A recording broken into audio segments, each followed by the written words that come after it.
Yes, they are visible, sir. Yes, sir. It's visible, sir. Yes, yes. So, dear friends, thanks for creating such a huge academic environment called RSSDI annual session. Today, I have a responsibility to talk on managing type 1 diabetes in young adults or adults. So, we all discuss about type 1 diabetes in young children. So my learning objectives will be diagnosis of type 1 diabetes, differentiating type 1 diabetes from type 2 diabetes and monogenic diabetes, investigation of an adult with suspected type 1 diabetes, aims and goals of management of type 1 diabetes, diabetes self-management education and support DSMES, monitoring of glucose levels, insulin therapy, hypoglycemia and its prevention. As you all know and discussed many times, type 1 diabetes is a condition caused by autoimmune damage of the insulin producing beta cells of the pancreatic islet, usually leading to severe endogenous insulin deficiency. Overall prevalence of type 1 diabetes is higher in adults, surprisingly, than in children. Incidence is currently estimated to be 15 per 1 lakh people per year. Adult, we say, more than 18 years of age, and children are below that age. So when an adult is 23 years, 28 years, 30 years, 32 years is coming to you with diabetes, it becomes really difficult to diagnose him. Adults with new onset type 1 diabetes can present with a short duration of illness of 1 to 4 weeks or a more slowly evolving process that can be mistaken for type 2 diabetes. It can be very acute or can be very slow. They maintain some insulin secretion for years after diagnosis and may not require insulin treatment at diagnosis. This is something new we are learning now, leading to diagnostic uncertainty about the type of diabetes and its management. Accurate diagnosis allows an assessment of the risk of diabetes in first degree relatives and appropriate counseling. If the diagnosis is proper and it is type 1, then we can talk to relatives and give them counseling. So to diagnose, what are the investigation and what is the algorithm for that? Misclassification of type 1 diabetes in adult is common. Over 40% of those developing type 1 diabetes after age 30 years are initially treated as having type 2 diabetes. Rapid progression to insulin treatment means within 3 years of time is strongly suggestive of type 1 diabetes at any age. The absence of autoantibodies does not exclude type 1 diabetes because 5 to 10% of type 1 people do not have antibody marker positive and 5 to 10% of normal people have also mild type of GAD antibody positivity. So it becomes a difficult challenge. So how do we proceed? Adult with suspected type 1 diabetes, then test islet autoantibodies. Then if islet autoantibodies is positive, it is type 1. If it is negative, then you have to look into the age and that will give you some indication. So type 1 diabetes you know, and if the age is less than 35 years or more than 35 years. 35 years they are taking in European standard, American standard. For us it will be 30 years. Are there any feature of monogenic diabetes in those adult below 30-35 years? Yes. Then test C-peptide. If it is more than 200 millimole or picomole per liter, then genetic testing for monogenic diabetes where available. If not, you can have to treat as per your clinical acumen. If it is less than 200, it is definitely type 1 diabetes. But it is the age is more than 35 and the classification is unclear, then consider C-peptide test after initially and after 3 years. If it is between 200 to 600, it is indeterminate. If it is more than 600, it is type 2 diabetes. So there is a category of patient in whom diagnosis is really difficult. So I'll show you a cartoon where we look after the immunity, age, genes, BMI, and insulin secretion in type 1 diabetes in children, type 1 diabetes in adult, in LADA patient, latent autoimmune diabetes in adult patient, and type 2 diabetes patient.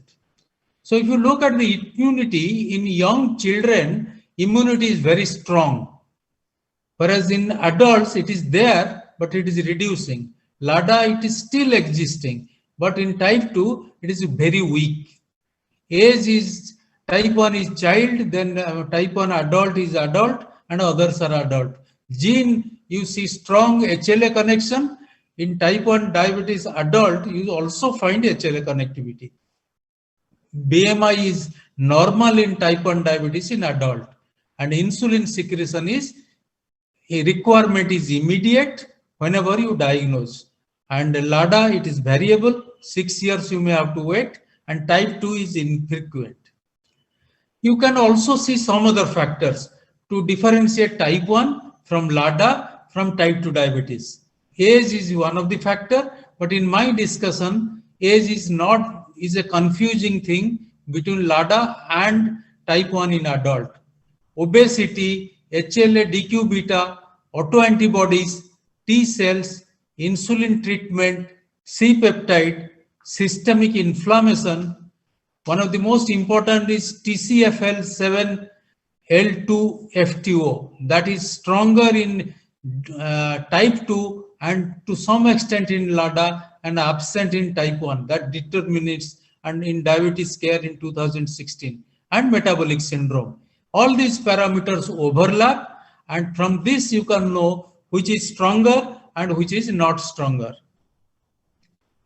And if you look at the insulin secretion, islet inflammation, and TCF7L2 link, then type 1 has none of the link in TCF7, LADA has more than type 2, and MODY has no relationship.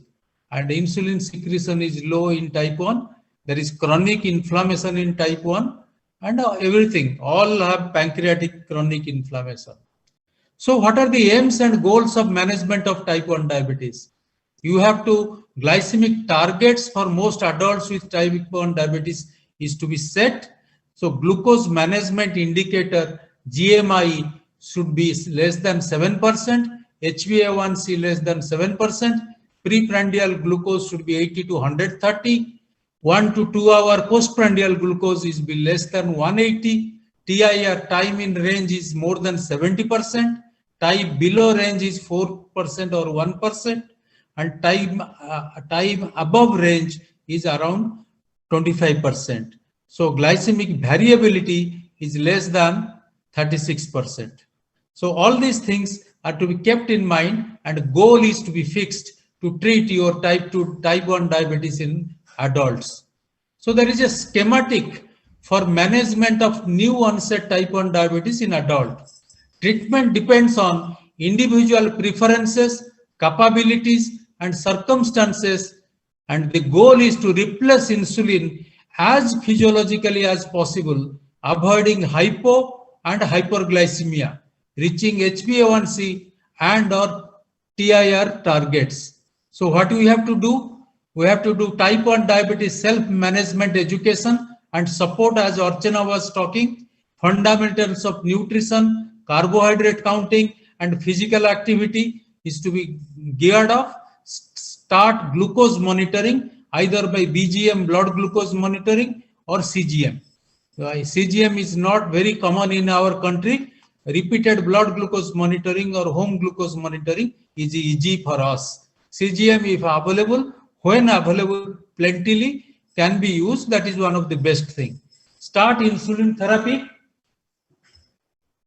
preferably MDI, but other regimens including pump or hybrid closed loop technology can be started based on individual circumstances. prepare for hyperglycemia. The patients should be adequately trained and trained about the symptoms of hyperglycemia and how to mitigate it. And most important is prepare for hypoglycemia. Teach principles of prevention and management of hypoglycemia, provide glucagon and education on how it should be used. So people should be able to save themselves from hypoglycemia. And if you look at the DSMES, like diabetes self-management and education and support, Archana has discussed very nicely. There are so many levels of DSMES. The objective of DSMES is to provide knowledge, skills, and confidence to successfully self-manage diabetes. Level 1 is diabetes information and one-to-one advice. Level 2 is ongoing learning that may be informal, such as peer group discussion. And level 3 is structured education, including an evidence-based curriculum. These programs are guided by learning and behavior change theories. There are some critical times when DSMEs is needed for people with diabetes. At diagnosis, annually, and or when not meeting the treatment targets, when complicating factors develop, and when transitions in life and care occur. And content areas of DSMEs are pathophysiology of type 1, healthy eating pattern, physical activity, types of insulin and regimens, diabetes technology, and patient-generated health data, preventing, detecting, and treating acute complications. You have to teach all these things. So once the patient is modified and developed and understood all these things, then it becomes much easier for him to give a better care to himself. Most important thing is we must monitor the glucose levels. We can do it by few methods like HbA1c, capillary blood glucose monitoring, continuous glucose monitoring or CGMS, and ketone measurement. By that, we can know whether glucose levels are properly maintained or not. Everybody is now discussing about CGM. CGM is very common in now, many more people are getting, and there are some cheaper CGMS are coming where 14 days activities are there. So after 14 days or within the 14 days, you can have real-time glucose values by the meter, and after that a computer graph can come out and you can know most of the things. And from that, you can find out time in range, time above range, and time below range. And as I was telling, there should be more of time in range so that complications are less. Time in range suggests that the person is not going to have more of vascular complications. So that should be kept in mind. And the important thing is insulin therapy. People with type 1 diabetes should use regimens that mimic physiology as closely as possible, irrespective of the presentation. Injected insulin regimens can be multiple daily insulin with LA and RA or URA. These are all very analogs, and rapid acting analogs or long acting analogs or ultra rapid acting analogs. So they are flexible, low risk of hypoglycemia, and cost is definitely higher. So when less preferred alternative injected insulin regimen, which Sarada, me, and we all use in our children, is multiple daily dose with NPH, rapid acting analogs or ultra rapid acting analogs. The cost becomes less, but flexibility and the risk of hypoglycemia is also less. So 2 daily injection of NPH plus short acting or regular insulin or pre-mixed. Pre-mixed should not be given in children. In adult it can be given. But in my patients, those who are adults with type 1, pre-mixed can be used, and that makes it easier. Insulin analogs are considered the insulins of choice.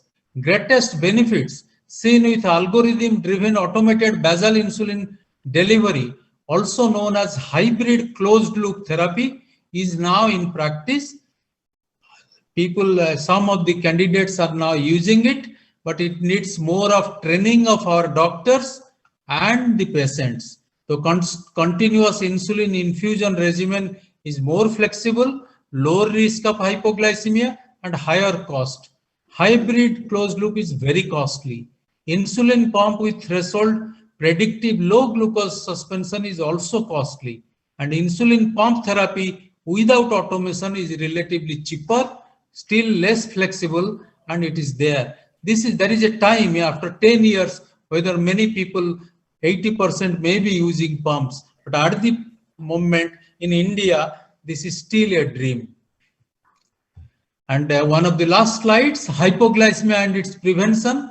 Hypoglycemia is the main limiting factor in the glycemic management of type 1 diabetes. And to prevent it, structured diabetes education in flexible insulin therapy, informed support for active insulin dose, self-management, hypoglycemia avoidance, and motivational programs should be there, and people should be taught how to avoid hypoglycemia and what are their peer groups, what they are telling and how others do that. The use of insulin analog regimens are associated with less hypoglycemia. Definitely, they are much lesser, and hybrid closed loop system result in both improvement in TIR and reduction in time below range, thereby reducing hypoglycemia. We are always looking for that, and when it comes. Dear friends, my talk is based on a recent publication, a consensus report by the American Diabetes Association, ADA, and the European Association for the Study of Diabetes, EASD, in the Diabetes Care November issue, 2021. So most of the things are based on that, and that is the guideline for the world now. But for our country, in Southeast Asian developing countries, we'll have to modify certain parameters, and age and ethnicity is the another factor where things should be considered differently. Thank you. Thank you, friends.